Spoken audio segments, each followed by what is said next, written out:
The Second World War left not only wounds in the history of mankind, but also dozens of secrets hidden behind the veil of mysticism and the occult.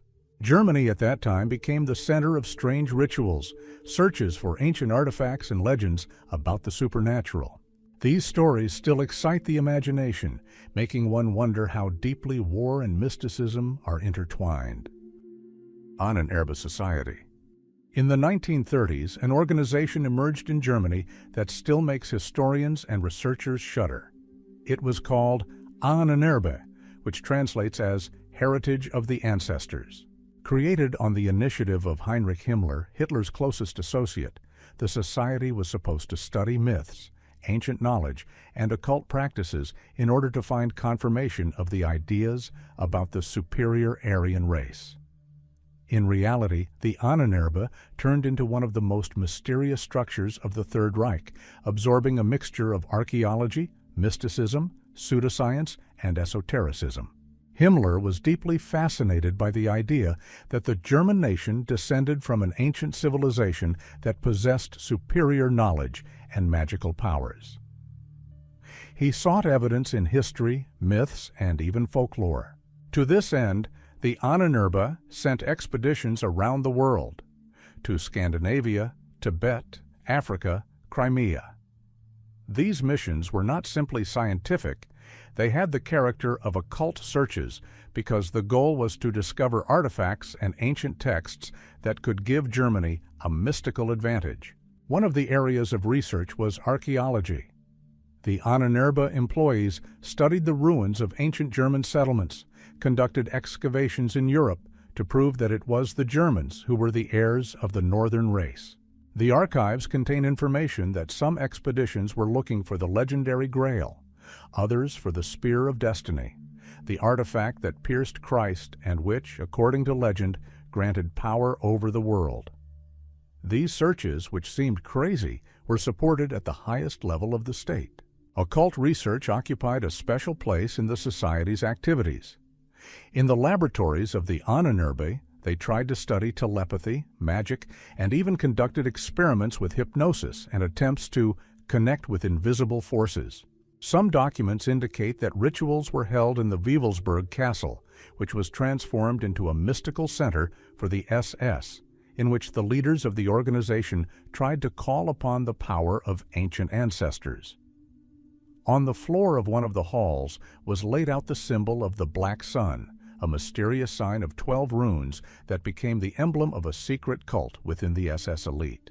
Expeditions to Tibet remain no less mysterious. In the late 30s, Ahnenerbe researchers went there, supposedly to study the traditions of Buddhism. In reality, they were looking for the legendary Shambhala, the land of sages hidden in the mountains, where, according to legend, knowledge and powers capable of changing the course of history were kept. There are photographs of German officers next to lamas, as well as reports that Tibetan monks shared maps and ancient texts with them. Today, it is impossible to say with certainty how serious these searches were and what exactly they managed to find. However, it is known that enormous resources were invested in such projects, and all this took place against the backdrop of preparations for war. For the German leadership, mysticism and pseudoscience became a tool for justifying ideology and a way to give military action a higher meaning. After the end of the war, the Allies confiscated the Ahnenerbe archives. Many documents disappeared, and some are still kept in closed funds. This only increases the aura of secrecy around the organization. It is believed that these papers may contain information about real discoveries or experiments, the results of which are deliberately hidden. Thus, the Ahnenerbe remains one of the darkest mysteries of the Second World War. It is not just a scientific society, but a real cult, combining mythology, occultism, and the ambitions of the political elite. And even after decades, it remains a symbol of how mysticism can intertwine with politics and turn into an instrument of power. Wewelsburg Castle as a Black Order center of the SS. Among the many symbols and places associated with the mysticism of Nazi Germany, Wewelsburg Castle occupies a special place. It is located in Westphalia and looks like an ordinary medieval fortress. However, in the hands of Heinrich Himmler, this castle turned into something more, into a mystical center, a kind of Black Vatican of the SS, where power, occultism, and ancient myths were intertwined into a single system. Himmler was convinced that the SS was not just a military unit, but a new order designed to restore the spiritual greatness of the Aryan race. Wewelsburg Castle was to become the heart of this order. A special atmosphere was created inside, where each element had a symbolic meaning. The central place was the so-called Hall of the Supreme Knights, a round hall with 12 chairs arranged in a circle. These chairs were intended for the 12 top SS leaders who were to form a kind of cabinet of shadows. In the center of the room was a coat of arms in the form of a wheel of 12 runes, the symbol of the Black Sun. Under the castle, there was another mystical hall, called the Hall of the Dead. There was a round room with a domed ceiling and a symbolic altar. According to some reports, this hall contained urns containing the ashes of fallen SS officers who were not considered ordinary soldiers, but rather cult warriors. Secret rituals designed to strengthen the connection with ancestral spirits could also be held here, according to researchers. Wewelsburg was not just meant to be a castle, but a center of occult power for the Third Reich. Himmler dreamed of turning it into the ideological capital of the New World after Germany's victory. According to the architect's plan, a whole complex with temples, schools for officers, libraries of ancient knowledge, and places for mystical ceremonies were to be built around the castle. However, the war did not allow these plans to be completed. Legends around Wewelsburg multiplied. It was said that it was here that secret meetings of the Reich's top brass took place, that spells in ancient German were heard in the underground halls, and that the leaders of the order tried to summon forces capable of granting them victory. Some researchers even associate the Black Sun symbol with an attempt to create an energy portal or power concentrator, although there is no direct evidence of this. After the war, the castle passed into the hands of the Allies. Some of the premises were destroyed and the archives were confiscated. Today, Wewelsburg is open to tourists and has a museum, but many of the rooms still evoke a special sense of anxiety. The symbol of the Black Sun is preserved on the floor of the Hall of the High Knights, and even now it attracts supporters of mysticism and neo-pagan movements. Wewelsburg Castle has become the embodiment of how politics and megalomania can intertwine with mythology and mysticism. For some, it is just a monument of architecture and ideology. For others, it is a place of power, where events once took place that were more like rituals of secret orders than military meetings. And perhaps it is this mixture of reality and legend that makes Wewelsburg one of the most enigmatic symbols of the Third Reich. The Black Sun symbol and its meaning. Among the many symbols used by Germany during the Third Reich, a special place is occupied by the mysterious sign known as the Black Sun. Unlike the swastika, which was known and seen by millions of people, this symbol was hidden from the general public and was used exclusively in a narrow circle of SS leaders. Its image has been preserved on the floor of the Hall of the Supreme Knights of Wewelsburg Castle and still causes controversy, speculation, and mystical interest. The symbol is a circle with 12 rays in the form of runes intertwined in a complex pattern. For some, it resembles a wheel, for others, a solar disk or even a kind of energy vortex. Himmler, who was the main instigator of the use of the Black Sun, saw it as an ancient sign of power and a source of spiritual energy. He believed that the symbol originated from the Aryan tradition and was connected with ancient Germanic myths about divine light and hidden powers. Some researchers believe that the Black Sun was a kind of esoteric opposite to the ordinary sun. It personified not the bright source of life, but a hidden, dark energy, access to which only the chosen had. In SS mysticism, this sign symbolized the center of the order, the invisible core of power from which the officers of the Black Order drew inspiration. There is a version that the black sun was associated with the idea of the internal solar fire in a person. According to one of the esoteric concepts, a person has hidden energy, similar to the rays of the sun, which can be awakened with the help of rituals and special practices. For the SS leaders, this symbol could serve as a reminder that each officer should strive to awaken the inner force and connect with some higher source. Interestingly, after the war, the black sun found a new life. This sign began to be actively used by various neo-pagan movements, occult groups, and mystical societies. For some, it has become a symbol of the revival of ancient knowledge. For others, a sign of a secret order whose roots go back to the Third Reich. There is even a conspiracy theory that the symbol is connected with Nazi attempts to create energy weapons or even portals to other dimensions, although there is, of course, no evidence for this. Today, the black sun continues to excite the imagination. It has appeared in books, films, computer games, and street symbols, often accompanied by a touch of mysticism and horror. Its mystery is further enhanced by the fact that very few official documents have been preserved in the archives about the exact meaning that Himmler and his inner circle attached to it. It is likely that the symbol was deliberately kept secret in order to maintain an aura of inaccessibility and power. Ultimately, the black sun became not only a symbol of Nazi mysticism, but also a universal sign associated with secret societies, dark cults, and the search for hidden knowledge. Its mystery lies in the fact that it is both simple in form and infinitely polysemantic in interpretation. And it is precisely this duality that makes it one of the most mystical symbols of the Second World War. The Nazi search for the Holy Grail. Among the many legends that inspired the Nazi elite, the myth of the Holy Grail occupied a special place. This relic, associated with the Last Supper of Christ and the legends of King Arthur, had a much broader meaning in the minds of the occultists of the Third Reich.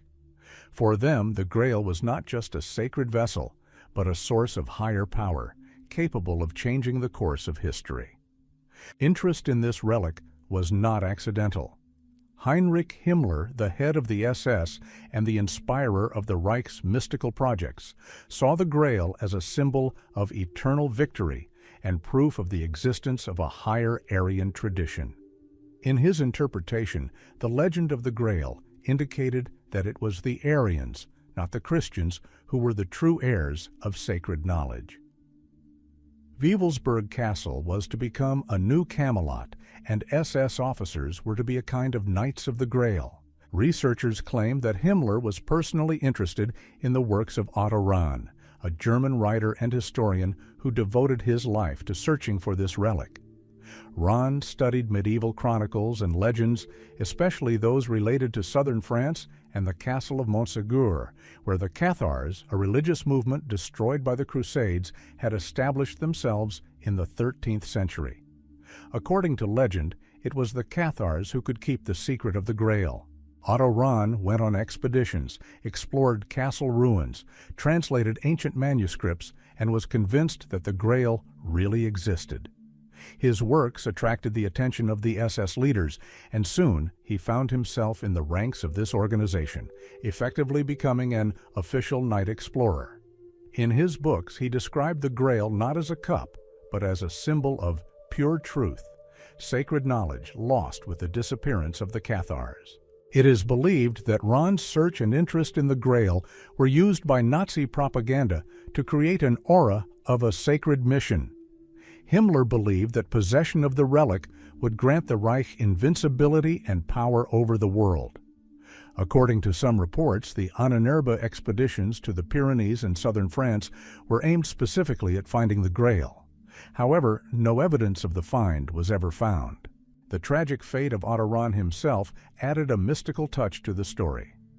He became disillusioned with Nazi ideology, although he continued to work in the SS. In 1939, he was found dead in the Alps.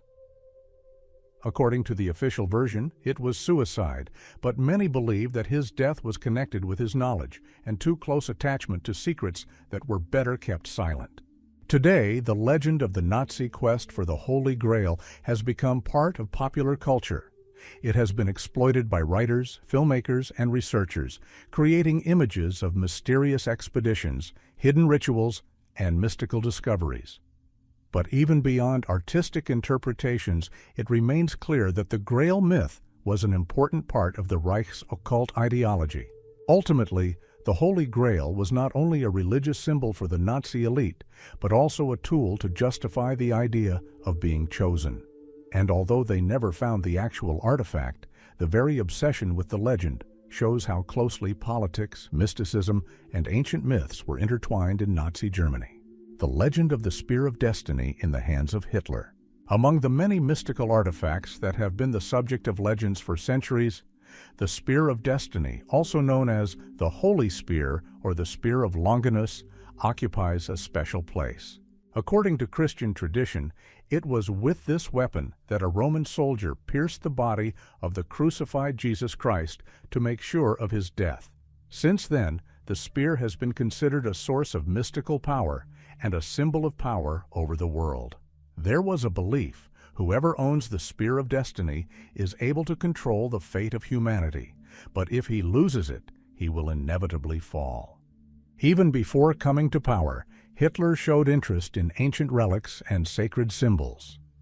In his youth living in Vienna, he often visited the Hofburg, the residence of the Austrian emperors. It was there, in the imperial treasury, that one of the most famous copies was kept, which was associated with the legend of Longinus. In the memoirs of contemporaries, it was noted that the young Hitler stood for hours in front of the display case with the relic, as if feeling its energy. Later, this scene turned into part of the mythology in which Hitler allegedly found his destiny precisely at this spear. According to one version, Hitler believed that it was the Spear of Destiny that would give him the power to carry out his grand plan, to seize Europe and establish a 1,000-year Reich. This idea fit into his worldview, where history was perceived not as a series of accidents, but as a struggle for mystical power. When Germany annexed Austria in 1938, one of the first actions was to remove valuables from the Vienna treasury. The Spear of Destiny was moved to Nuremberg, a city that Hitler saw as a symbol of the new Germany and the center of his massive party rallies. For him, this was not just the removal of a relic, but an act of returning power to the hands of the chosen few. In Nuremberg, a special storage facility was built for the Spear of Destiny in the dungeon of the Church of St. Catherine. The artifact was guarded, and only a narrow circle of initiates had access to it. There were rumors that Nazi leaders performed secret rituals at the relic, considering it a source of victories and a symbol of spiritual superiority. It is not surprising that the legend of the Spear of Destiny became part of propaganda. In Nazi Germany, this relic was seen not just as a historical object, but as proof that Germany had gained the right to world domination. Newspapers and brochures hinted at the Reich's connection with ancient powers that supposedly always supported the chosen people. However, the fate of the spear was as dramatic as the history of the Third Reich. In the spring of 1945, when the Allied forces entered Nuremberg, they found the relic in storage. According to legend, just a few hours before Hitler's arrest, the Allies seized the Spear of Destiny. For supporters of mystical versions, this became proof that, having lost the artifact, Hitler lost his power and doomed himself to death. After the war, the relic was returned to Vienna, where it is still kept. Historians who have studied the spear note that its origin is ambiguous. At different times, there were several artifacts that claim to be the real Spear of Longinus. However, the myth surrounding the relic turned out to be much stronger than any scientific arguments. Many researchers emphasize that the belief in the mystical power of artifacts was an important part of the Nazi elite's worldview.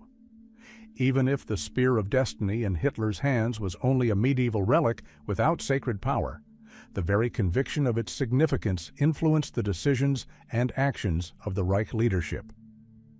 This belief gave them a sense of being chosen and confidence in their mission. Today, the story of the Spear of Destiny remains on the border between legend and reality. Some see it as an example of how myths can control consciousness and politics.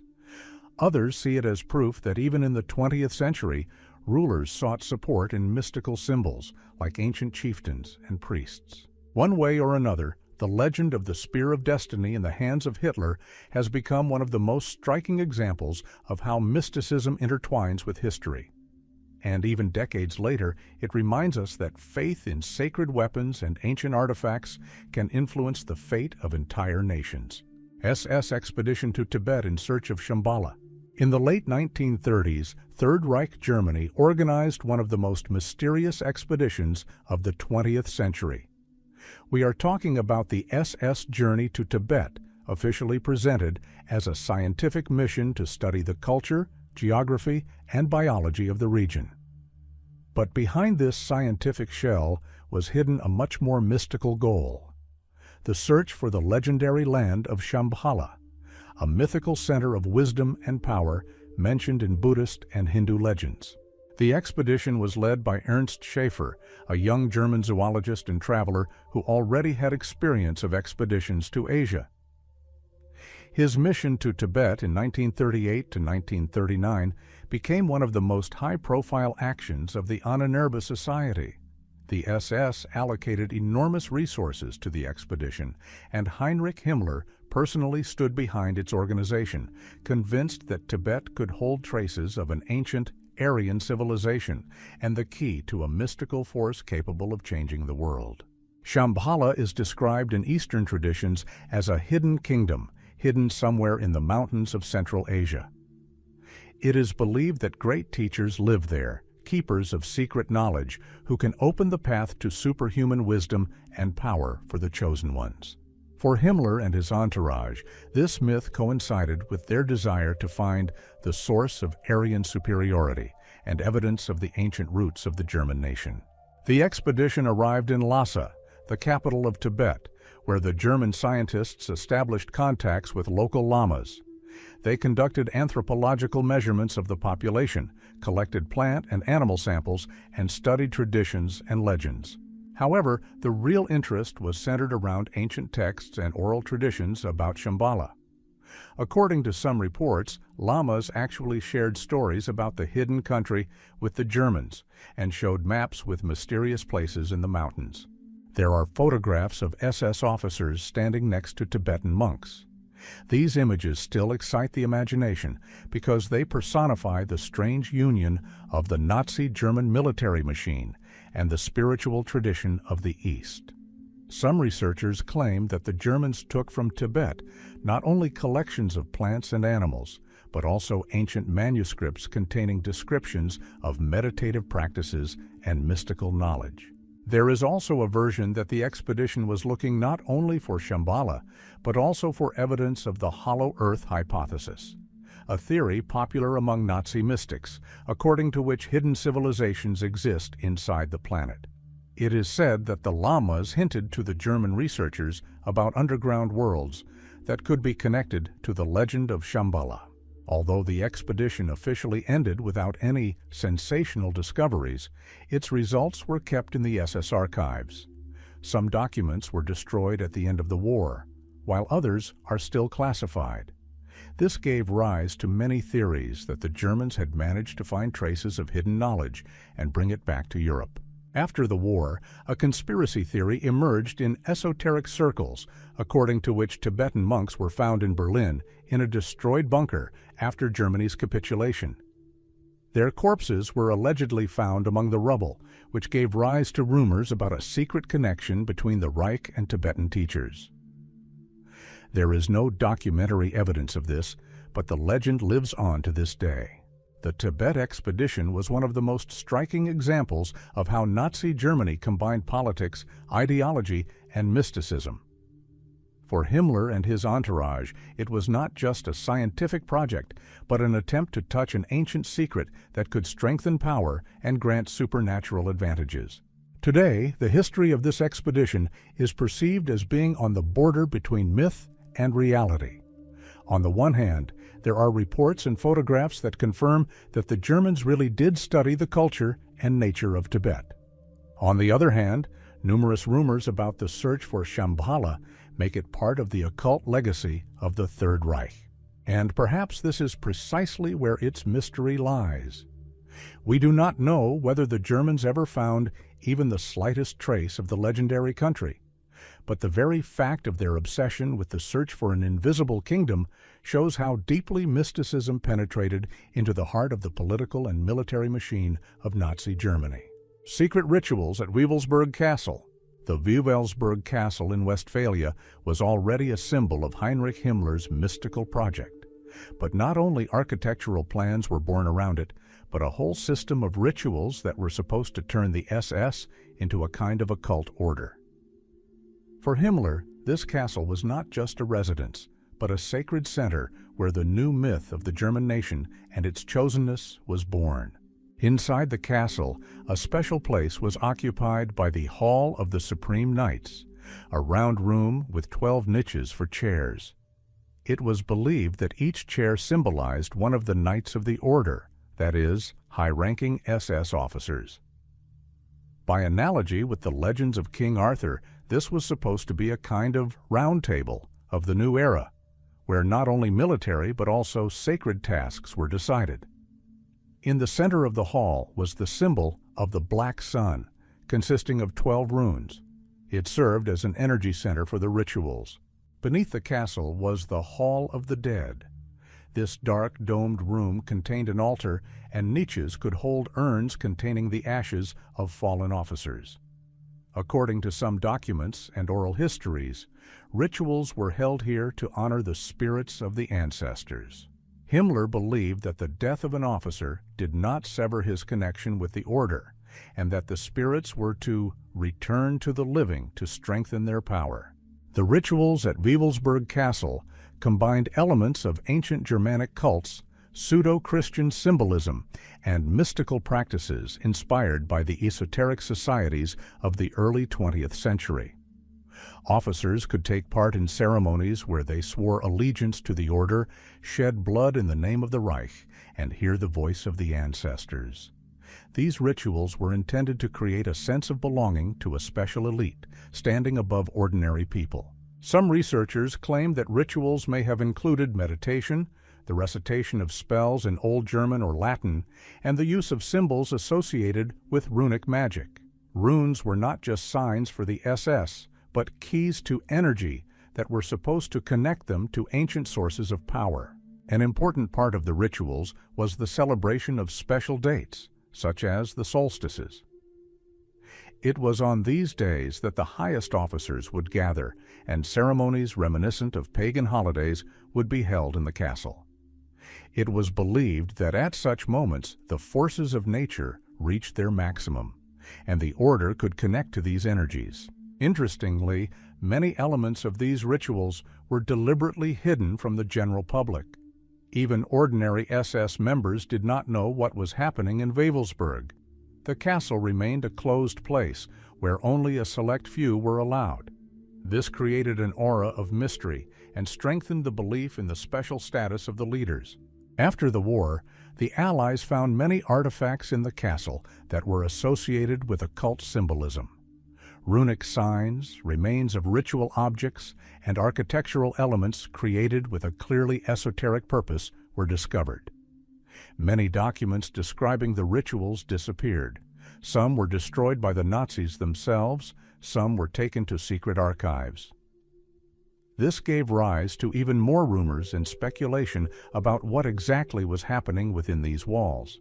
Today, Wewelsburg is open to tourists, and anyone can see the Black Sun symbol on the floor. However, the sense of mystery remains. Too many questions remain unanswered. Were these rituals just theater to create a sense of specialness among the officers, or did they really believe that they could draw power from other worlds? Perhaps the truth lies somewhere in between. The secret rituals at Wewelsburg Castle became an important part of the mythology of Nazi mysticism.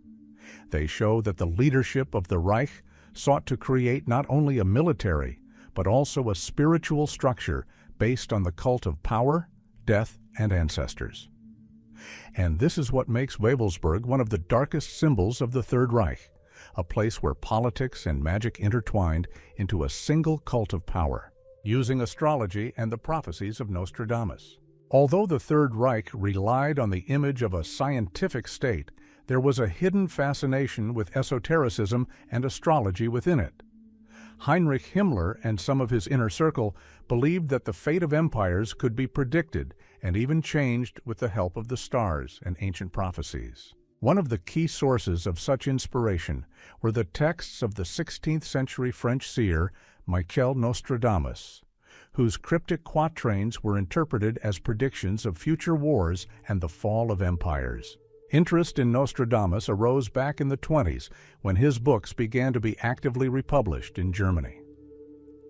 After Hitler came to power, astrology acquired special significance. It was seen as a tool for strengthening faith in the predetermined mission of the Reich. Articles appeared in the press claiming that Nostradamus's predictions allegedly pointed to a great leader from the West who would lead the Aryans to dominance.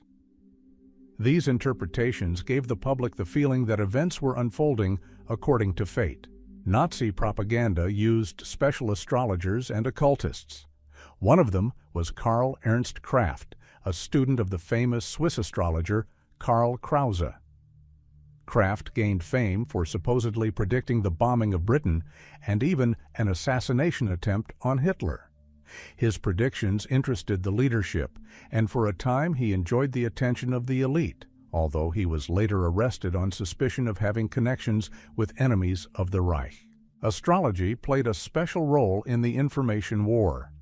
When Germany launched a campaign against France and England, the astrological front was put into action. The propaganda ministry instructed specialists to use Nostradamus's texts to create leaflets that were distributed among the enemy population. They claimed that the great seer had predicted the defeat of France and the fall of the British Empire. These texts were presented in the form of ancient prophecies and were intended to undermine the enemy's morale by instilling the idea that resistance was pointless since it was written in the stars. Interestingly, the Allies quickly responded with mirror methods.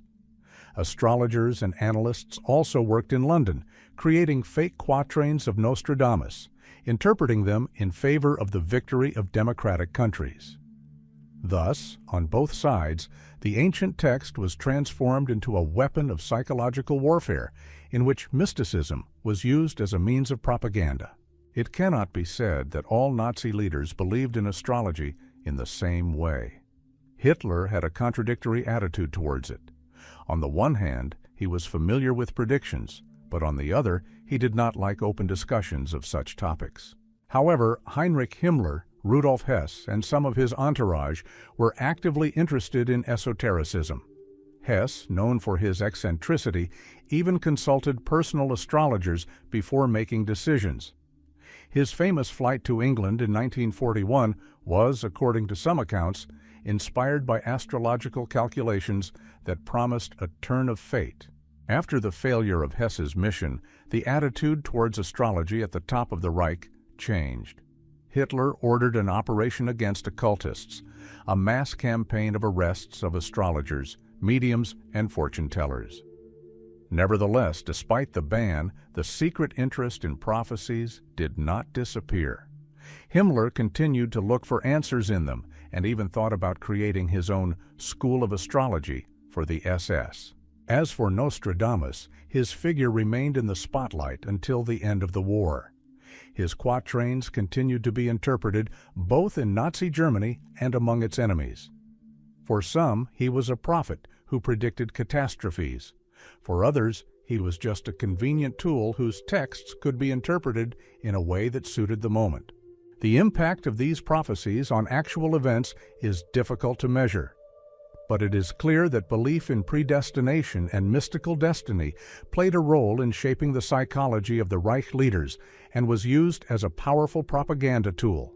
Thus, the use of astrology and the prophecies of Nostradamus in the Third Reich shows how ancient mystical texts can be turned into weapons in the hands of politicians. This was not just a folkloric interest, but a conscious attempt to connect war with a sense of destiny, instilling in people the idea that their struggle and suffering had long been written in the stars. The mysticism of Heinrich Himmler and his interest in secret orders. Of all the leaders of the Third Reich, it was Heinrich Himmler who stood out for his greatest obsession with mysticism, occult practices, and secret societies. While Hitler sought to turn mythology into a tool of political propaganda, Himmler perceived it as something personal, spiritual, and sacred. He saw himself not simply as a politician or military leader, but as a kind of Grand Master of the Order, who was supposed to revive ancient traditions and transform the SS into a new knightly cult. Himmler had been interested in history since his youth, especially the medieval knightly orders. He admired the Templars and the Teutonic Order, which he saw as models of discipline, loyalty, and spiritual superiority. Over time, this fascination turned into a real mania. He sought to reproduce a system in which SS officers would not be mere soldiers, but guardians of secret knowledge, a chosen caste called upon to govern the future of the world. It was no coincidence that Wewelsburg Castle became his main project. Here, Himmler created the symbolic center of the new SS order. In the hall with the symbol of the Black Sun, he was going to hold meetings of the 12 Supreme Knights, the leaders of the SS, and he saw himself as a Grand Master, similar to the leader of the Templars. For him, history was not just the past, it was a source of power that could be revived with the help of rituals and symbols. Himmler sought to combine science, archaeology, and mysticism. He became the main patron of the Ahnenerbe, which sent expeditions in search of evidence of the Aryan heritage. But behind the scientific shell of these expeditions was hidden his personal belief that ancient artifacts and sacred texts could grant Germany special power. He sought confirmation of the legends of Shambhala, Atlantis, and the Grail, considering them not myths, but real evidence of ancient knowledge. Himmler's interest in the occult manifested itself in everyday life. He was convinced that runes possessed magical energy. The SS symbolism included runic signs selected by him. Each rune had a sacred meaning. Sieg symbolized victory, Odal, heritage, Tyr, strength and war. These signs not only carried a propaganda meaning, but were also supposed to serve, according to his plan, as keys to ancient energy. Himmler was also interested in ideas of reincarnation. He believed that people's souls passed from century to century, and he considered himself the reincarnation of an ancient German leader. His contemporaries noted that he spoke of past lives as if he actually felt a connection to long-gone eras. It was this belief in the transmigration of souls that fueled his concept of an eternal order whose members were to continue their mission even after death. Evidence also suggests that Himmler tried to create his own set of rituals for the SS. His plans included pagan-style weddings and funerals, using symbols of the sun, fire, and earth instead of Christian traditions. He wanted new generations of SS to be raised in an atmosphere of ancestor worship and strength, and to see Christianity as a weak and alien religion. Some historians claim that Himmler even dreamed of creating a new religion based on the SS cult. It was to combine the mythology of the ancient Germans, elements of Hinduism and Buddhism, and ideas of racial superiority. This religion would not just be a spiritual system, but an instrument of control over society, where SS officers would act as priests and guardians of secret knowledge. After the war, many documents related to Himmler's mystical projects were destroyed. However, the surviving evidence and architectural plans of Wewelsburg make it clear that he perceived mysticism not as a game, but as a reality.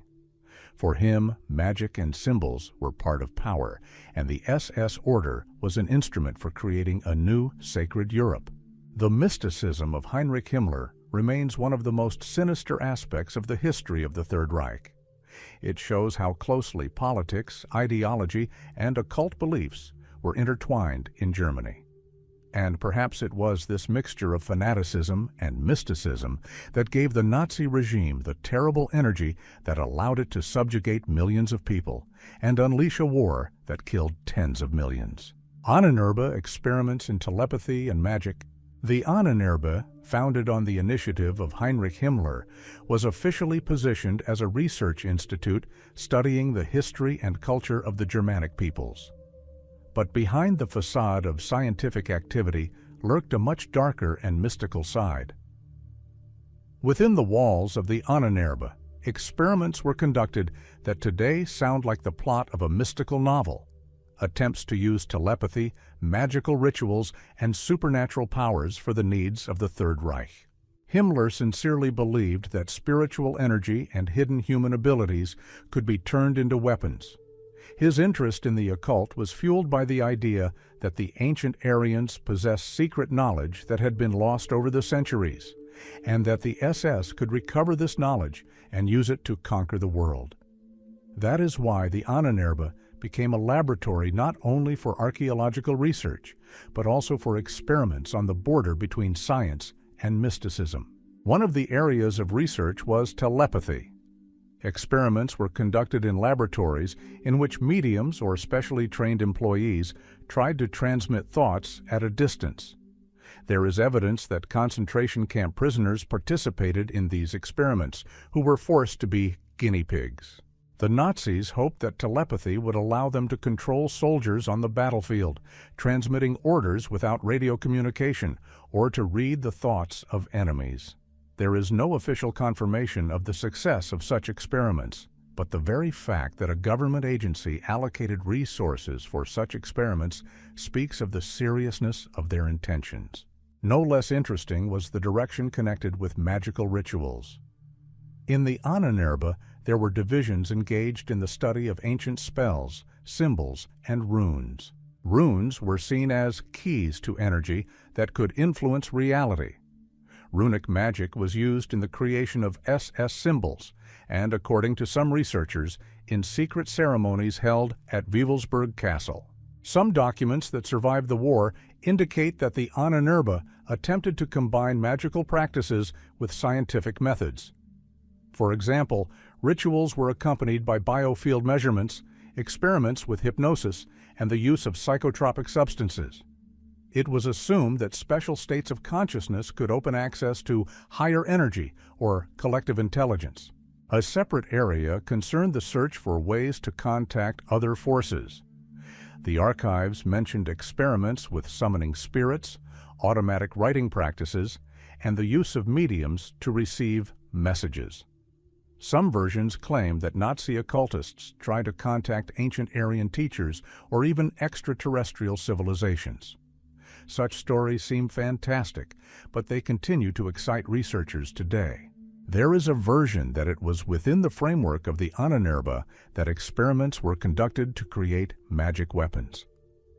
One of the projects was the so-called Psychotronic Front, which proposed using collective meditations and rituals to influence the enemy, instilling fear, disorientation, or even illness. Of course, none of these experiments yielded tangible results in real combat, but the very fact of their existence suggests that the Nazi elite did not consider such methods pointless. After the war, many of the Ahnenerbe's materials fell into the hands of the Allies. Some of the documents disappeared without a trace, giving rise to legends that the U.S. and USSR secretly continued research into telepathy and psychotronic weapons. At the height of the Cold War, there were indeed programs to study extrasensory perception, which may indirectly confirm the interest in the Nazi legacy. Today, the Ahnenerbe experiments are perceived as a sinister mixture of science, mysticism, and cruelty. Prisoners became test subjects in experiments that tested hypnosis, suggestion, and thought transference. SS officers took part in rituals that were more reminiscent of pagan mysteries than scientific research. For the leaders of the Reich, all this was part of one idea: to create a new world in which Germany would have not only weapons and an army, but also spiritual superiority. The experiments in telepathy and magic in the Ahnenerbe remained without visible results, but they reflect the spirit of the era, when ideology and mysticism intertwined, creating a terrifying symbiosis. This part of the story still raises questions. Did the Nazis really believe in the possibility of controlling reality through consciousness, or was it just a tool for psychological control over their followers?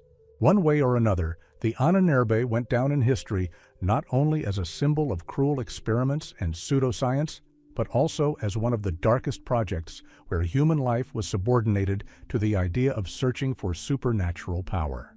The Hollow Earth theory and the Nazi polar expeditions. One of the most fantastic and frightening ideas that received attention in Nazi Germany was the theory of the Hollow Earth. For the mystical believers within the Third Reich, it did not seem crazy. It was believed that there were vast spaces inside the planet where ancient civilizations could be located or knowledge could be stored that could change the course of history. Heinrich Himmler and the Ahnenerbe saw this hypothesis not as fiction, but as the key to finding the lost heritage of the Aryan race. The idea itself was not new. In the 19th century, it was discussed by theosophists and occultists, linking it with the myths of Shambhala and Agartha. By the beginning of the 20th century, it had gained particular popularity among European esotericists. In their view, the poles were the gateway to a hidden world inhabited by the keepers of ancient wisdom. For the Nazis, this was more than just a hobby. They hoped to find evidence in the Arctic and Antarctica that the Germans were descended from an ancient civilization that had sunk into the depths of the earth. In 1938, Germany organized an expedition to Antarctica on the ship Schwaben. The officially stated goal was to explore areas for whaling stations and to map new lands. But there is evidence that the expedition had hidden goals: to find places where bases could be established, as well as to explore glaciers in the hope of finding entrances to underground spaces. The area explored by the expedition was named New Swabia. German planes photographed glaciers and mountain ranges, and later rumors emerged that the photographs included caves and faults that resembled portals into the depths. Interest in this idea was also fueled by other Ahnenerbe projects. In the archives, there are references to the development of special devices that were supposedly used to record reflections of the inner world through the atmosphere.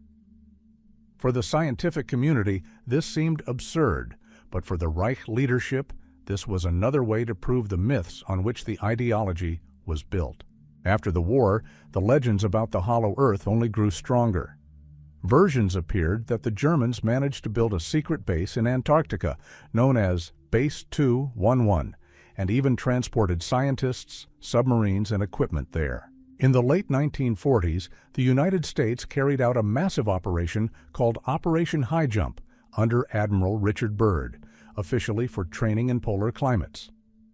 But rumors claimed that the operation was connected with the search for German fortifications, and some even spoke of encounters with flying discs. Historians consider these legends part of the mythology that grew up around the defeated Reich.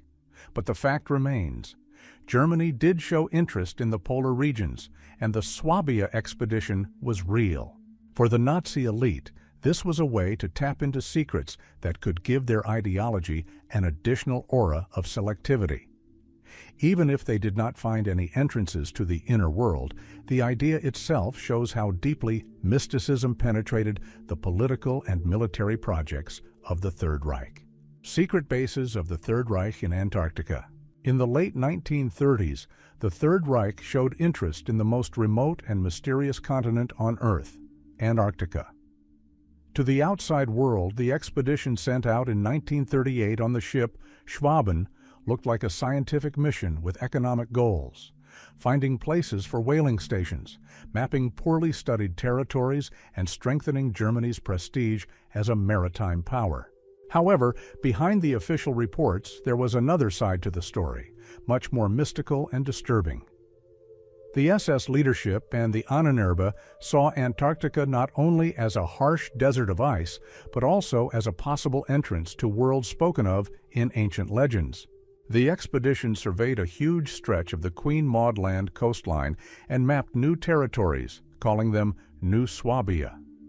The planes accompanying the explorers took hundreds of aerial photographs, recording mountains, glaciers, and unusual structures that later gave rise to many legends. Rumors later emerged that these images included images of caves and cracks in the ice massifs, resembling entrances to colossal underground spaces.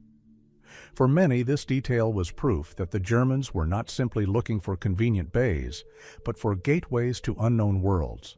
Himmler and his entourage were convinced that Antarctica could hide traces of ancient civilizations or even a base left over from Atlantis. The occult literature of the time often mentioned that there were secret cities or passages to the inner Earth under the ice. That is why the Ahnenerbe developed projects that involved creating long-term bases in Antarctica, where scientific research, military technology, and mystical searches could be combined. There is a version that the Swabia expedition laid the foundation for the construction of the so-called Base 211. According to rumors, the Germans equipped underground storage facilities, submarine hangars, and laboratories in the hidden bays of the continent. Legends claim that equipment, scientists, and even rare artifacts obtained in other expeditions were secretly transported there. To some, this sounds like pure science fiction, but supporters of the theory point out that Germany really did have the technology to transport goods over long distances and could build shelters even in such harsh conditions. After the war, even more mysteries surrounded this story. In 1947, the United States of America organized a large-scale operation called High Jump under the leadership of Admiral Richard Byrd. Officially, it was presented as naval exercises in polar winter conditions, but its scale and the composition of the fleet made many doubt this version. The operation involved dozens of ships, including an aircraft carrier, and thousands of men. It looked more like a military expedition than a scientific mission. Conspiracy theorists later claimed that the real purpose of High Jump was to verify rumors of German bases in New Swabia. Stories of American ships encountering unusual forces became part of the arsenal of conspiracy theories. Some said that the fleet encountered flying discs created by the Nazis using unknown technology and suffered losses, after which the expedition was suddenly abandoned. Admiral Byrd did mention in an interview a threat from the South Pole capable of attacking the United States of America sooner than expected. These words became the basis for the mythology of the last stronghold of the Reich in Antarctica. No documentary evidence of the existence of Base 211 has been found, but the fact of Germany's interest in Antarctica remains indisputable. The Swabia expedition left behind thousands of photographs, detailed maps, and reports. After the war, some of these materials disappeared, and access to others was limited. It was this lack of clarity that created an aura of mystery that continues to this day. Modern researchers point out that Antarctica's practical use for the Reich could have been the creation of strategic supply points and testing grounds. But for the mystics and ideologists of the Ahnenerbe, it was much more a gateway to another world. In their view, evidence of an ancient Aryan civilization, traces of Atlantis, or even entrances to underground worlds inhabited by the keepers of secret knowledge could have been hidden under the ice. Even after decades, legends about the secret bases of the Reich continue to excite the imagination. Some see them as a symbol of mad obsession, others a possible hint at forgotten pages of history. Perhaps the Nazis really tried to gain a foothold in Antarctica, but the real scale of their efforts remains unknown. The ice reliably keeps its secrets, and the myth of Base 211 lives on in books, films, and science fiction theories, making Antarctica one of the most mystical places on Earth. SS contacts with Tibetan lamas and occultists. In the history of the Third Reich, a special place is occupied by the attempts of its leaders to establish contacts with the bearers of ancient knowledge of the East. One of the most mysterious episodes remains the interaction of the SS with Tibetan lamas and representatives of occult schools, which took place in the late 30s and left many secrets. For the Reich leadership, Tibet was not just a remote and isolated territory, but a real repository of sacred wisdom associated with the myths of Shambhala, Agartha, and other hidden worlds. Heinrich Himmler, deeply fascinated by esotericism, believed that Tibetan monks could hold the key to knowledge that would help Germany in its quest for world domination. The expedition to Tibet, organized by the Ahnenerbe in 1938, was the outward expression of this interest. Formally, it had scientific goals, studying the flora, fauna, anthropology, and geography of the region. In practice, SS officers tried to establish direct contact with spiritual teachers whom they viewed as intermediaries between the human world and higher powers. German researchers met with lamas, studied Buddhist texts, participated in religious ceremonies, and tried to adopt elements of practices that, in their eyes, could strengthen the inner strength of the Reich. There is evidence that Tibetan lamas shared with the Germans not only cultural knowledge, but also legends about hidden countries and great teachers. Shambhala, the mystical kingdom where the guardians of wisdom and power live, was especially often mentioned. For the Tibetans, this legend had a spiritual character, connected with inner perfection. But the Nazis interpreted it differently. They saw in it an indication of a real place where a source of energy or an ancient civilization connected with their concept of the Aryan heritage could be located. The expedition's photographs showed SS officers standing next to Tibetan lamas. The images look almost surreal today. Soldiers in black uniforms and monks in traditional robes standing side by side in the heart of Lhasa. The images became emblematic of a strange and disturbing alliance between politics, the occult, and spirituality. Historians note that during their stay in Tibet, the Germans collected not only scientific collections, but also relics, books, and maps that could have sacred significance.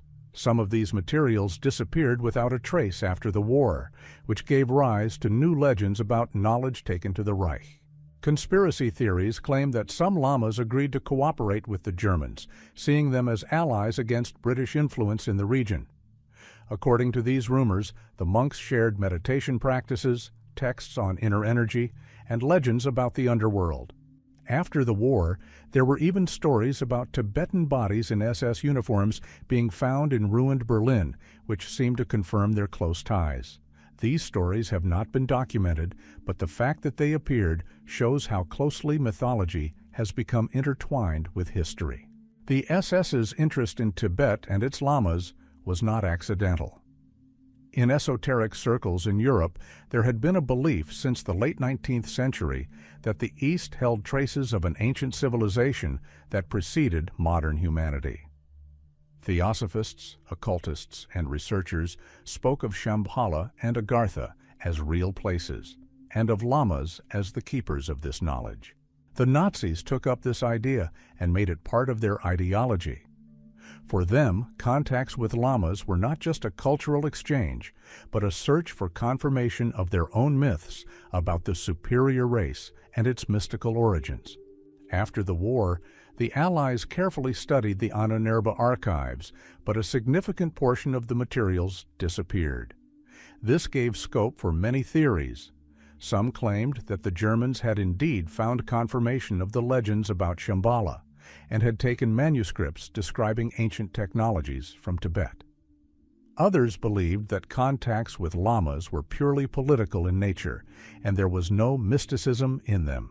However, even skeptics admit that the very idea of SS cooperation with Tibetan spiritual leaders seems too unusual to be perceived as a simple coincidence. Today, the story of these contacts is seen as an example of how the Third Reich combined politics, science, and the occult into a single project. Tibet became for the Nazis a symbol of an unattainable mystery that they sought to touch. The lamas probably saw them as another delegation from a distant world, unaware that their stories and texts would be used in the Reich's ideological machine. The SS's contacts with Tibetan lamas and occultists remain on the border between myth and reality. We know about the expedition's photographs, reports, and findings, but much is hidden or lost. Perhaps it is precisely this understatement that makes the topic so fascinating. It reminds us that the Third Reich's war was not only fought on the battlefield, but also in the realm of ideas, symbols, and mysticism. For the Nazi elite, this was no less important than weapons and tanks. And that is why their interest in Tibet and its lamas remains one of the darkest and most mysterious pages in the history of World War II. The search for Atlantis and Aryan roots. One of the most obsessive ideas of the Nazi elite was the desire to prove that the German nation was the heir to an ancient civilization that possessed superior knowledge and spiritual strength. In this search, a special place was occupied by the legend of Atlantis, the mythical continent described by Plato as the center of an advanced culture that disappeared as a result of a catastrophe. For Himmler and the Ahnenerbe, Atlantis was not a fiction, but a real historical fact that could explain the origin of the Aryans and justify the ideology of superiority. Nazi researchers considered Atlantis to be the ancestral home of the white race, which allegedly, after the destruction of the continent, settled all over the world, leaving traces in Egypt, India, Tibet, and Scandinavia. In this concept, the Germans were presented as direct descendants of the Atlanteans, who inherited their spiritual strength and desire for domination. That is why the Ahnenerbe expeditions were sent to different corners of the Earth, from the Himalayas to Northern Europe, from Antarctica to Africa. Each artifact, each legend was considered as possible evidence of a connection with the vanished civilization. Megalithic monuments of antiquity were of particular interest. Ruins in South America, stone circles in Europe, Egyptian pyramids, and even Scandinavian sagas were interpreted as the legacy of the Atlanteans. In these stones and texts, Nazi occultists saw not just remnants of the past, but indications of ancient knowledge that could be used to create a new world. It was believed that Atlantis gave humanity the first technologies, and its descendants preserved secret sciences, access to which was supposed to be granted only to a chosen people. The idea of Atlantis was closely intertwined with the search for Aryan roots. In the Nazi interpretation, the word Aryan meant not only an ethnic group, but also a spiritual community associated with higher wisdom. The Atlanteans were depicted as the first Aryans, whose bright appearance and knowledge were contrasted with the lower peoples. This mythology became the basis for justifying the racial policy of the Reich and gave it an aura of predetermination. Within the Ahnenerbe, there were entire departments devoted to the study of myths about Atlantis. They collected texts by Plato, legends of the Mayans and Incas, and Hindu epics about sunken lands. Particular attention was paid to northern legends about the country of Thula, which was perceived as another name for Atlantis. It was believed that it was from Thula, or Atlantis, that the first teachers of humanity came.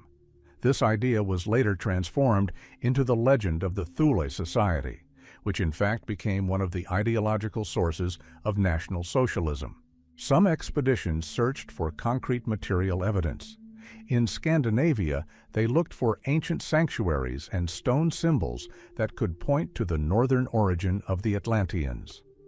In Tibet, they studied the legends of Shambhala, trying to connect it with the sunken continent. Even the expedition to Antarctica was partly explained by the fact that the remains of an ancient civilization could be hidden under the ice. For Himmler, all these searches had not only scientific, but also sacred significance. He believed that finding traces of Atlantis would give the Reich proof of its divine destiny. After the war, many documents related to the Ahnenerbe's Atlantic research disappeared. This gave rise to endless versions of what the Germans had found, something more than just a myth.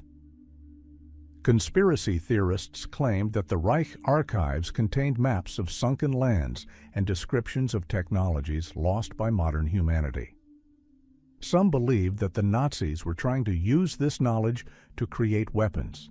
Others that it was about spiritual practices that allowed one to control consciousness and energy. However, even without mysticism, the fact remains. The Third Reich actively used the legend of Atlantis as part of its ideology.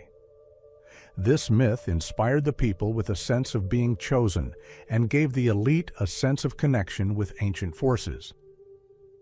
In the eyes of the Nazis, Atlantis was not so much the past as the future, a symbol of the revival of a great civilization of which they considered themselves heirs. Today, the search for Atlantis and Aryan roots in the Third Reich looks like a mixture of pseudoscience, mysticism, and political propaganda. But it was this mixture that proved extremely effective. It allowed cruel decisions to be justified by reference to ancient laws and war, by reference to the fate of the chosen people. And perhaps this is why the myth of Atlantis continues to live on to this day, preserving its dark charm and reminding us how easily a legend can turn into an instrument of power. SS rituals based on ancient Germanic myths. When Heinrich Himmler created the SS, he did not want to see it as just a military organization subject to discipline and orders. His goal was to transform the SS into a new knightly order in which military service would be combined with mysticism, sacred symbols, and a special system of rituals. This is why the internal culture of the SS was based not on traditional Christian rites, but on reconstructed and reinvented rituals inspired by ancient Germanic myths. Himmler was convinced that the German nation was the heir to a special spiritual heritage dating back to the times of ancient tribes who worshipped gods and the forces of nature. He considered Christianity to be an alien element that had weakened the people and deprived them of their true strength. Therefore, within the SS, he sought to replace traditional religious practices with new rituals that were supposed to create a sense of connection with the original Aryan faith. Ceremonies associated with the stages of a person's life occupied a special place. Thus, the marriages of SS officers had to be concluded not in a church, but according to a special pagan rite. Wedding ceremonies took place in symbolic halls or outdoors, where fire, water, and earth served as sacred elements. The newlyweds swore allegiance to each other not in front of a cross, but in front of symbols of the sun and runes, which were seen as keys to ancient energy. These rites were meant to reinforce the idea of the family as a unit of the new Aryan nation. Funeral rituals were no less significant. In Wewelsburg, there was the so-called Hall of the Dead, where, according to Himmler's plan, urns with the ashes of fallen SS officers were to be kept. It was believed that death did not break the connection with the order, but only transferred a person to the state of an eternal warrior who continued to protect his brothers. Funerals were accompanied by the lighting of torches, the reading of texts based on the mythology of Valhalla, and runic spells that were supposed to strengthen the spiritual connection between the living and the dead. Seasonal holidays occupied a special place. Solstices and equinoxes were celebrated in the SS as special days of strength. During the summer solstice, officers gathered for ceremonies with bonfires symbolizing the eternal sun and the vitality of the people. The winter solstice was seen as a time of rebirth, when darkness gave way to light, and this image was used as a symbol of the eternal rebirth of the Reich. Such holidays were intended to replace Christian Christmas and Easter, cementing the new Aryan religion. Runes played a vital role in all rituals. They not only decorated uniforms and buildings, but were also used as sacred signs endowed with magical powers. Runes were drawn on altars. They decorated SS rings. They were present in marriage and burial ceremonies. Himmler believed that runes were the universal language of the ancient Germans, allowing access to the energies of the past and connecting the order to a sacred source of power. These rituals had not only a mystical but also a psychological significance. They created an atmosphere of special selectivity, separating SS officers from the rest of society. A member of the order felt that he belonged to a special caste, whose life and death had a sacred meaning. This strengthened discipline and turned the SS into a community based not simply on orders, but on a deep sense of belonging to an eternal order. After the war, the Allies found documents in the archives that confirmed the development of a whole complex of rituals and ceremonies for the SS. Some texts contained rewritten ancient Germanic myths and even new sagas created specifically to give the order historical depth. Some of this material disappeared, giving rise to rumors that they may have contained descriptions of real mystical practices. Today, SS rituals are perceived as a mixture of theatrical rites, ideological propaganda, and occult experiments. But in their time, they had a huge impact, forming a special spiritual atmosphere within the order. For Himmler, this was not a game, but an attempt to build a new religion in which ancient Germanic myths became the basis for the creation of a 1,000-year Reich. These rituals show how deeply politics, ideology, and mysticism were intertwined in the Third Reich. They were an integral part of the project to transform the SS into a Black Order whose power extended not only to the physical world, but also to the world of symbols, myths, and spiritual representations. And that is what makes them one of the darkest examples of how ancient myths can be used to create a modern cult of power. The mystery of the Nuremberg trials and the missing documents about the Ahnenerbe. After the end of World War II, the world was waiting for all the secrets of the Third Reich to be revealed. The Nuremberg trials were supposed to be not only a trial of criminals, but also a moment when humanity would learn the whole truth about the mechanisms of power, crimes, and hidden projects of Nazi Germany. Key figures were in the dock, and mountains of archives, reports, and secret documents fell into the hands of the Allies. However, it was at this point that one of the most disturbing mysteries emerged: the disappearance of a significant portion of the materials related to the Ahnenerbe. This organization, created by Heinrich Himmler, was officially listed as a research institute studying history and culture. But in reality, it was engaged in archaeological expeditions, the search for mystical artifacts, experiments on people, and developments that mixed science with the occult. When the Allies entered Germany, the Ahnenerbe archives represented a huge array of information. They contained descriptions of expeditions to Tibet and Antarctica, protocols of experiments in camps, reports of telepathic experiments, research into ancient runes and legends of Atlantis. These documents could shed light on many dark pages of Nazi mysticism. But a significant part of the archive disappeared. Already during the preparation for the Nuremberg trials, it became clear that many cases related to the Ahnenerbe were not presented in court. Some papers were officially listed as lost in the chaos of the last days of the war, others were classified as top secret and were confiscated by the Allied secret services. As a result, the Nuremberg trials barely touched on the occult side of the Reich, and the Ahnenerbe Society remained in the shadow of other accusations. This raised many questions. Why did such important materials disappear? Were they destroyed by the Nazis themselves, who sought to hide traces of their experiments? Or did the Allies deliberately conceal these documents?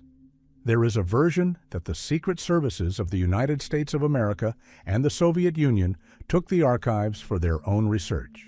There are facts in favor of this. Already during the Cold War, both the USA and the USSR conducted projects to study telepathy, psychotronic weapons, and influence on consciousness.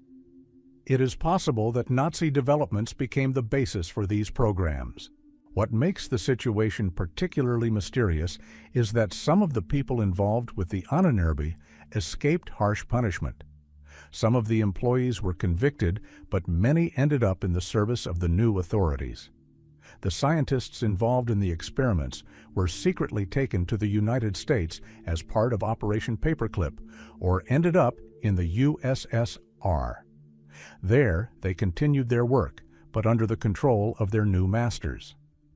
This confirms the idea that the Allies were interested not only in punishment, but also in the use of Nazi knowledge. The disappearance of the documents gave rise to more mystical versions.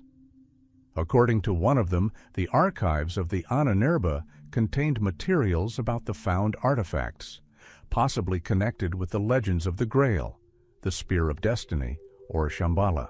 These finds were supposedly something that could change the understanding of human history and religion, and that is why the Allies chose to hide them from the public.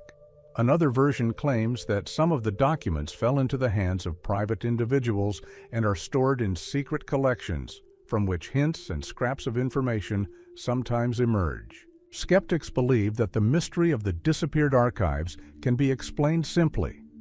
Many documents were destroyed during bombing raids or burned by the Nazis themselves to hide traces of their crimes. But this argument does not explain why some surviving materials are still closed to researchers, despite the passage of decades. Thus, the Nuremberg trials gave the world a picture of the horrors of Nazism, but left out one of its strangest and most frightening aspects: occult quests and mystical projects. The absence of these documents created a vacuum that was filled with myths and conspiracy theories. For some, this is proof that the Allies deliberately hid dangerous knowledge. For others, it is confirmation that there were no real results in these experiments, and therefore the archives were of no value. Today, the mystery of the missing Ahnenerbe documents remains open. Perhaps one day the archives of the Secret Services will open their funds, and we will learn what exactly was hidden behind the words "top secret." But for now, this story serves as a reminder. Even the largest trial of the 20th century, designed to shed light on all the crimes, left a shadow in which the darkest secrets of the Third Reich are still hidden. The influence of the esoteric societies Thule and Vril on the formation of Nazism.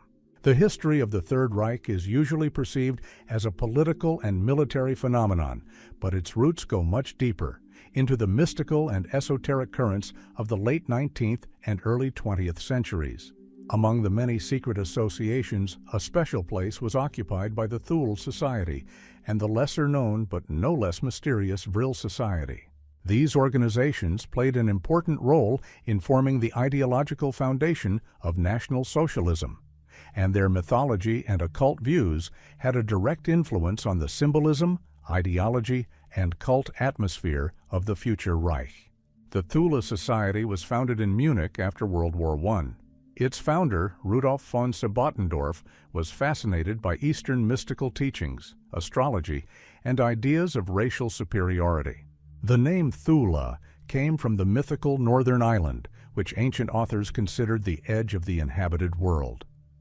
In the German esoteric tradition, Thule began to be perceived as the ancestral home of the Aryan race, a symbol of the lost paradise and a source of hidden powers. Members of the society believed that it was from Thule that the ancestors of the Germans came, possessing spiritual and physical superiority. The organization united people from different walks of life, from aristocrats and scientists to former military personnel. The meetings were accompanied by occult rituals, the study of runic magic, and the reading of esoteric texts. But at the same time, the Thule Society also had a political orientation. It actively participated in anti-communist and anti-Semitic activities in Bavaria, supported paramilitary groups, and even became one of the initiators of the creation of German Workers' Party, which later became the National Socialist German Workers' Party. It was through the Thule Society that the first figures who played an important role in the development of Hitler's movement entered the political sphere. A lesser-known but even more mystical association was called the Vril Society. Its name came from the novel by the English writer Bulwer Lytton, The Coming Race, which described a hidden civilization that possessed the energy of Vril, a universal force that allowed one to control nature and thought. German occultists perceived this novel not as fantasy, but as a hint of reality. For them, Vril became a symbol of hidden cosmic energy, which can be connected to through meditation, magical rituals, and contact with higher beings. In the 20s, rumors began to form around the Vril Society. It was said that its members were female mediums who had the gift of receiving messages from ancient civilizations, or even extraterrestrial beings. According to legends, they wrote down texts in incomprehensible languages describing technologies and knowledge supposedly lost by humanity. These messages were associated with Atlantis, Thule, or the inner world of the Earth. Some researchers believe that this is where the fantastic Nazi flying saucer projects and legends about secret bases originated. The Thule and Vril societies were linked not only by their shared esoteric atmosphere, but also by their members. Some researchers claim that future leaders of the National Socialist Party, including Rudolf Hess and Alfred Rosenberg, attended Thule meetings and were familiar with its ideas. It was here that the synthesis of racial theory, occultism, and political fanaticism was born, which later became the basis of the Reich's ideology. The symbols used by the societies were directly transferred to the Nazi arsenal. The swastika, for example, was used long before Hitler came to power, specifically in esoteric circles. For Thule, it was a symbol of solar energy, a rotating wheel, and Aryan power. When Hitler made it the main symbol of the party, he effectively gave a political dimension to a sign that already had a sacred meaning in mystical societies. No less important was the attitude of these societies to the idea of being chosen. Their members saw themselves as guardians of special knowledge that was inaccessible to the majority. This created an atmosphere of elitism that later passed into the structure of the SS. Himmler viewed the SS as an order, a closed community of warrior priests whose power was based not only on weapons but also on a sacred mission. Here, the continuity between secret societies and the practices of the Nazi elite is clearly visible. After the war, many documents about Thule and Vril were destroyed or disappeared. This gave rise to endless rumors and conspiracy theories. Some claim that the societies were just a gathering of mystics whose ideas were convenient for political propaganda. Others are sure that it was there that plans were born to search for ancient artifacts, expeditions to Tibet and Antarctica, as well as projects to create new types of weapons based on Vril energy. Today, the influence of Thule and Vril on the formation of Nazism is assessed ambiguously. But the fact remains, the ideas of these societies helped create the mystical aura that surrounded the Reich. They gave ideology the appearance of antiquity and depth, turned politics into a cult, and symbols into magical signs. In this fusion of mysticism and fanaticism, one of the most dangerous aspects of the Third Reich was revealed. The belief that history is not controlled by people, but by secret forces to which only a select few have access. Thus, the Thule and Vril societies became not just an exotic episode in German occultism, but the real soil from which Nazism grew. Their mythology became a weapon, their symbols became symbols of power, and their ideas became a justification for cruelty. And this is what makes their influence one of the darkest and most mysterious chapters in the history of the Third Reich. Use of runic symbols in SS. Symbolism played a huge role in the Third Reich. For the Nazis, signs, emblems, and ornaments were not just decoration or a means of visual identification, but a tool for forming an ideology and creating a cult. Of particular importance among these symbols were runes, ancient Germanic signs that, in the view of Heinrich Himmler and the Ahnenerbe Society, possessed sacred power. It was the runes that became the basis of the internal symbolism of the SS and turned into the magical language of the order. Runes come from the ancient alphabets of northern peoples and were originally used not only for writing, but also for magical practices. Each rune had not only a sound, but also a symbolic meaning.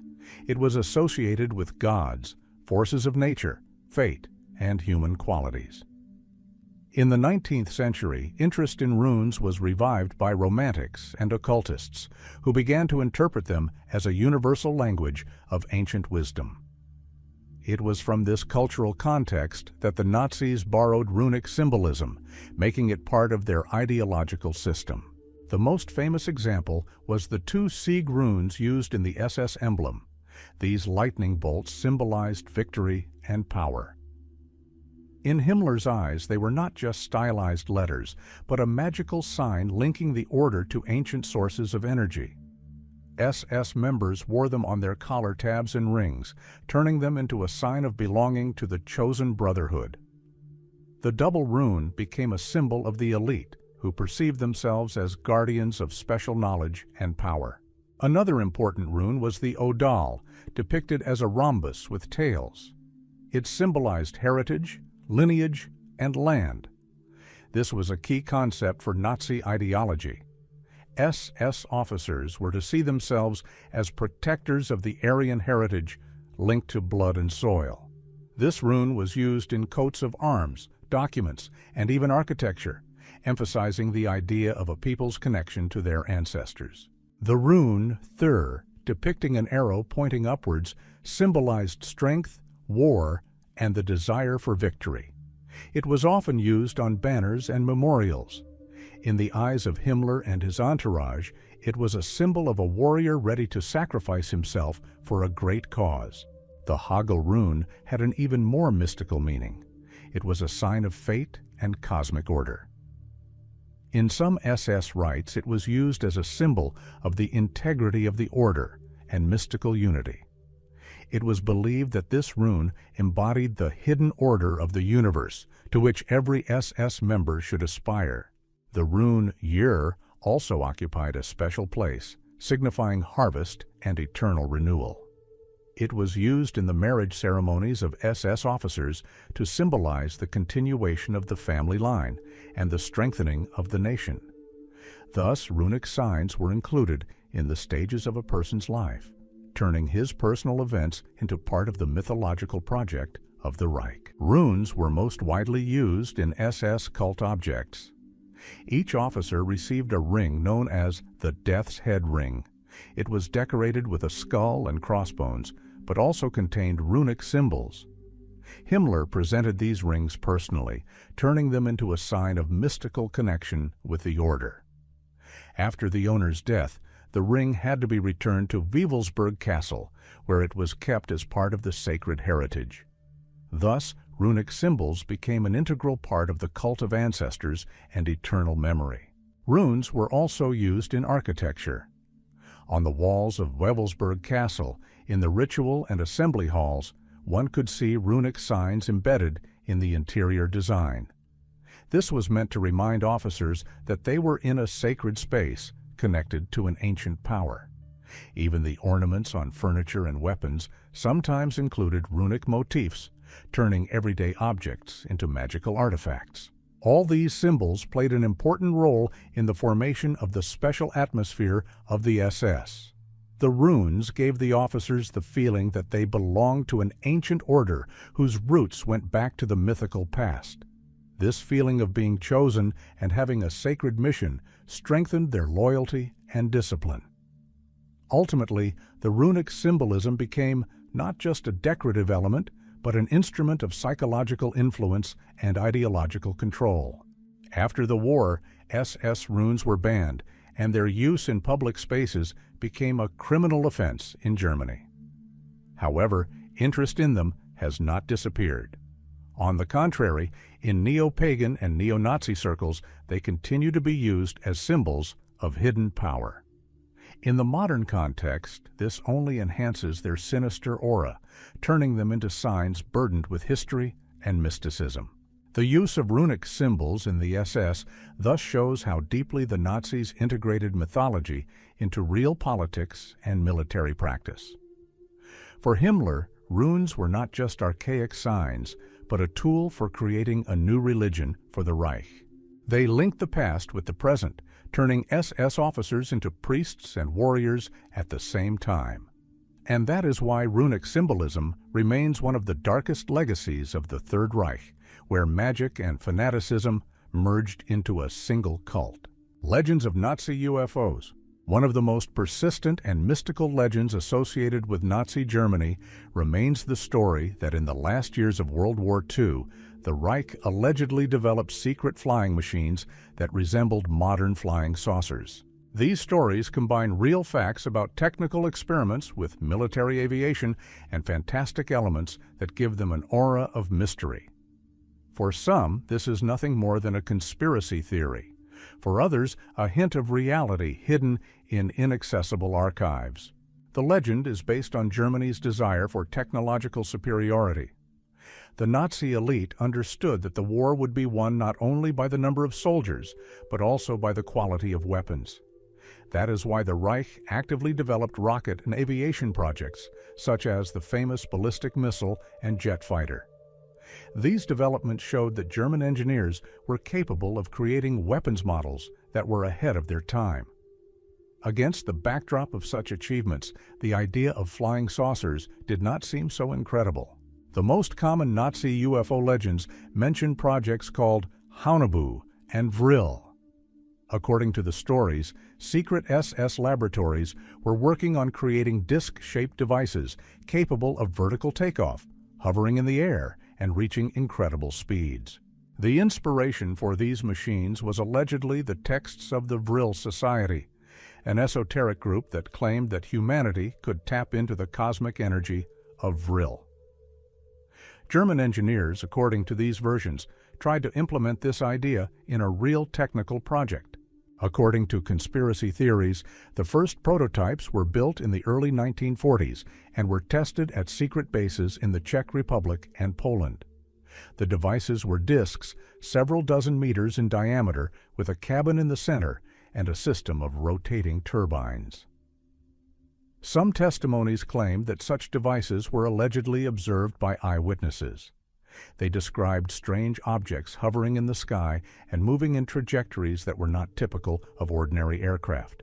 The story of the WW2 project, a disc that could supposedly reach speeds of several thousand kilometers per hour and rise to heights of over 20 kilometers, became particularly famous. These characteristics seemed incredible for their time, but that was precisely the appeal of the legend. If the Reich had succeeded in creating such a weapon, it could have changed the outcome of the war. After Germany's defeat, rumors of Nazi flying saucers only intensified. They were linked to the disappearance of some German engineers who could have ended up in the United States or the USSR. As part of Operation Paperclip, the Americans actually took out hundreds of German specialists who worked on rocket and aviation technology. The Soviet Union also gained access to some of the developments. This gave grounds for versions that it was German technology that formed the basis of the first Soviet and American projects in space and aviation. Some researchers point to a coincidence. Mass reports of UFO sightings in the United States began in the late 1940s, shortly after the end of the war, and the evacuation of German engineers. For supporters of the theory, this is direct evidence that the saucers were not of alien but Nazi origin. Antarctica occupies a special place in these stories. Legends about Base 211 and the fact that the Germans created a shelter for their discs there are combined with stories about the last stronghold of the Reich. According to these versions, some of the devices, along with engineers, were transported to New Swabia, where they continued testing after Germany's capitulation. In the late 1940s, Admiral Byrd's Operation High Jump allegedly encountered flying discs that attacked the American fleet, forcing it to retreat. Of course, official history denies such versions. Documents about real German aviation projects indicate that at the end of the war, unusual vertical takeoff aircraft and new jet schemes were being developed, but no evidence of the existence of saucers has been found. However, the very fact that Germany was conducting research in the field of advanced technologies allows many to believe that some of the projects could have remained secret. Legends of Nazi UFOs gained particular popularity in the post-war decades. They became part of pop culture. They were mentioned in books, films, and documentaries.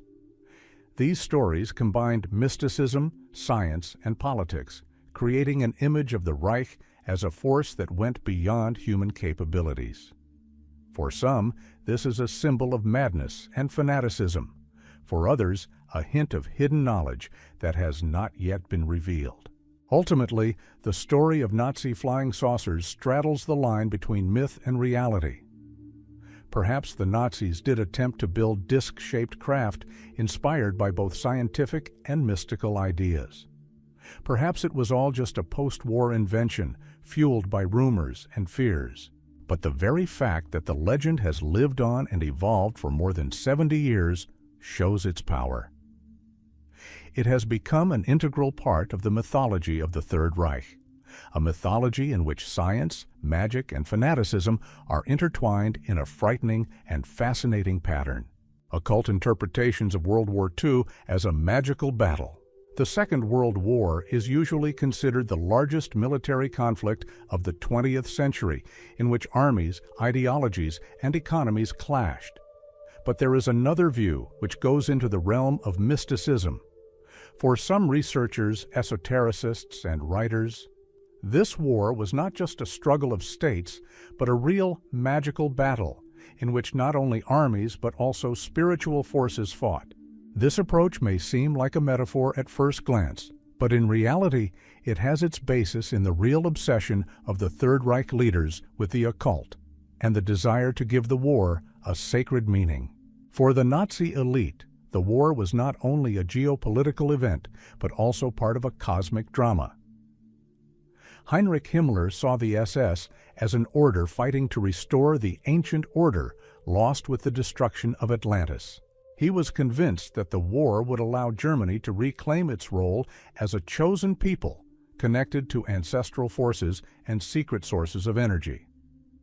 Wewelsburg Castle, where the SS rituals took place, was to become the symbolic center of this battle, a temple where spiritual power fed the war machine. The idea of war as a magical act was also reflected in the use of symbols. Runes, swastikas, black suns, all of these were perceived as instruments of influence not only on people's consciousness, but also on the energies of the universe.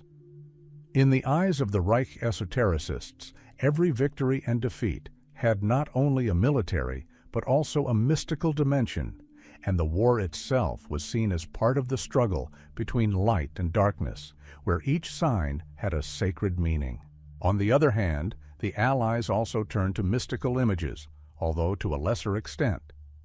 It is known that during the war, British intelligence used Nostradamus's predictions in psychological propaganda, and Winston Churchill did not hide his interest in astrology. In the esoteric environment, interpretations appeared that Hitler was a black magician whose power was based on a connection with dark energies, and that only spiritual confrontation could destroy his power. Some occultists claimed that the war was the culmination of an ancient conflict between the orders. In their interpretation, the Third Reich represented forces that descended from the dark cults of antiquity, while the Allies were the heirs of the traditions of light, albeit unconsciously. This idea turned the war into a global ritual, where tank battles and bombing raids were only external manifestations of an invisible struggle on the subtle plane. Particular attention was paid to the figure of Hitler himself. His charisma and ability to influence the masses were perceived as a manifestation of magical power. Contemporaries noted that his speeches had a hypnotic effect, and the crowds responded to them as if they were in a trance. For esotericists, this was proof that he had the ability to control the collective consciousness, using it as a weapon. Some even claimed that he was under the influence of dark entities that directed his actions. Subsequently, the concept of the War of the Magicians emerged, which claimed that the Allies had their own esoteric circles operating on their side, opposing the occult power of the Reich. These ideas were reflected in post-war literature, where the war was described as a clash between black and white magicians. Such interpretations were popular in esoteric societies of the mid-20th century, which perceived World War II not only as a historical event, but also as a cosmic frontier that determined the fate of humanity. Even Hitler's death was given a mystical tinge in these interpretations. His defeat was linked not only to Germany's military collapse, but also to the loss of the sacred power that had supposedly left him in his final days. Legends that the Allies had seized the Reich's mystical artifacts only reinforced this perception, turning the end of the war into the completion of a ritual of exile. Today, the concept of World War II as a magical battle remains controversial. For historians, it is more of a metaphor, emphasizing the irrationality and mystical nature of Nazi ideology. But for esotericists and researchers of secrets, this version looks convincing. Too many facts indicate that the Nazi elite perceived the war as a sacred mission, and its symbols and rituals gave it the character of a global cult. Thus, occult interpretations of World War II show that it was not only a struggle of armies and economies, but also a clash of worldviews where politics intertwined with mysticism. For millions of people, the war was a catastrophe. But in the eyes of those who believed in secret forces, it looked like a decisive battle between darkness and light in which the fate of all mankind was being decided. And perhaps it is precisely this feeling that makes it one of the most mysterious and mystically charged wars in history. The mystical side of the Third Reich shows that World War II was not only a battle of armies and ideologies, but also a field for strange searches, occult rituals, and faith in ancient myths. Germany's leaders sought to give their actions an aura of sacredness, invoking the legends of Atlantis, the Grail, and Shambhala. These ideas did not make the Reich stronger, but they underscore how dangerous the union of politics and mysticism can be. Even after decades, archives and myths continue to hold their secrets, reminding the world that behind the rational war, there was another dark and symbolic one.